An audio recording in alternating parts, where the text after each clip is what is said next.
I could go on and on about innovation.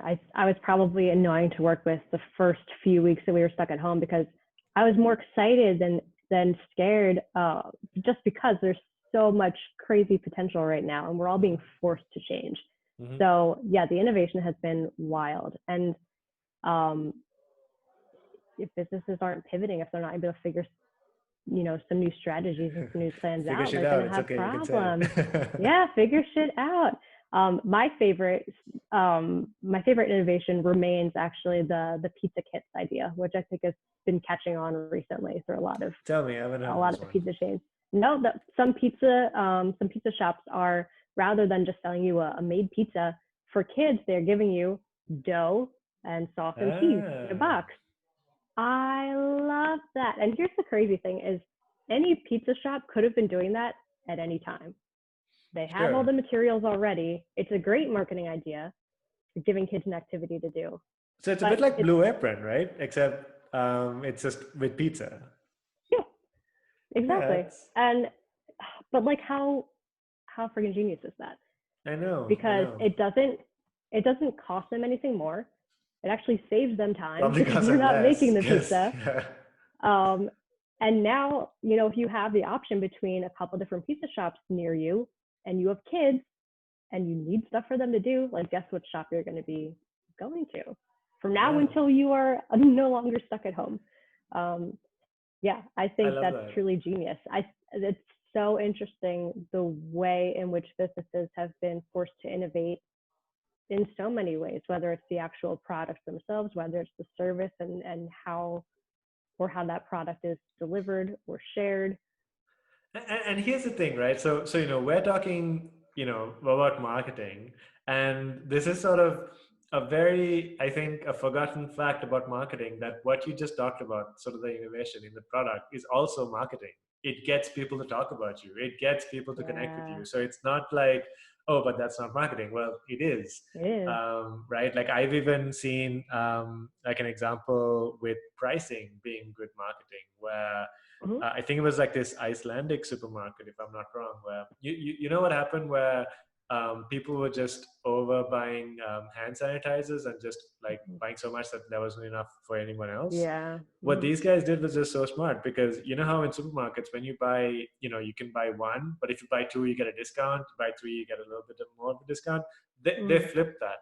So they made it like a minus thing. So if you buy, so they Mhm. had something like, if you buy one hand sanitizer, it's, I don't know, $2. But if you buy two, Mhm. it's 95.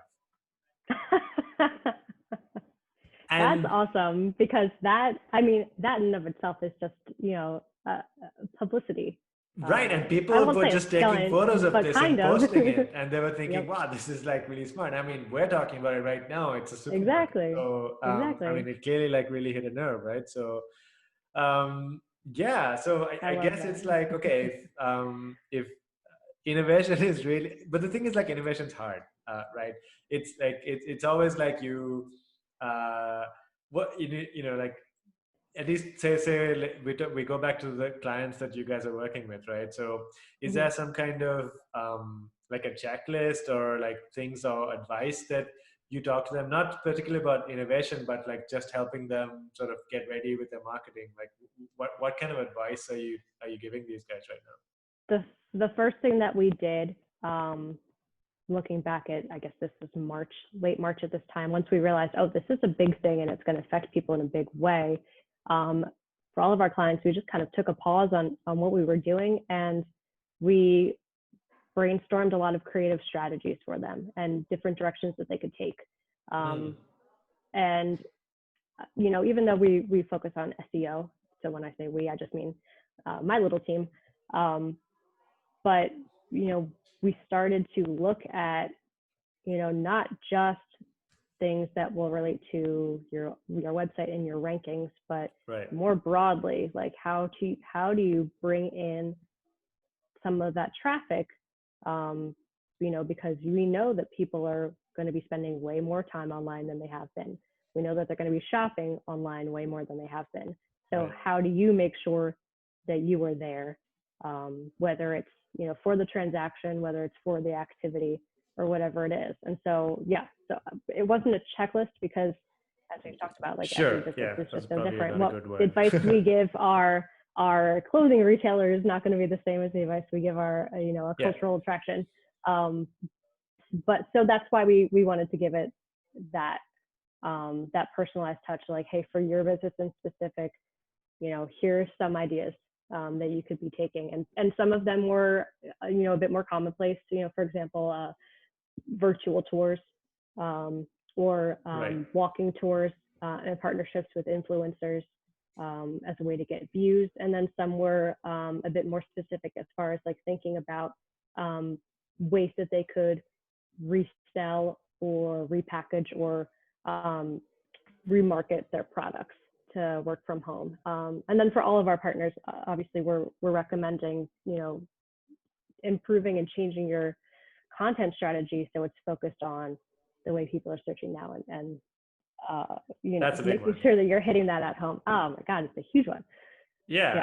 I mean that's I would say almost the crux of SEO, right? Essentially writing to your audience, connecting with them, Mm-hmm. and knowing what Yep. they're actually looking for. Yep. We've been Mm-hmm. talking pretty much this whole time so far about how people have fundamentally changed. You just talked about how Mm-hmm. the search habits have changed in terms of like how can I help is now a very prominent message. So Mm-hmm. let's get into that Yeah. because I think it's really like a nice way of bringing everything which we've talked about so far, and essentially being authentic, being empathetic, really communicating, being vulnerable.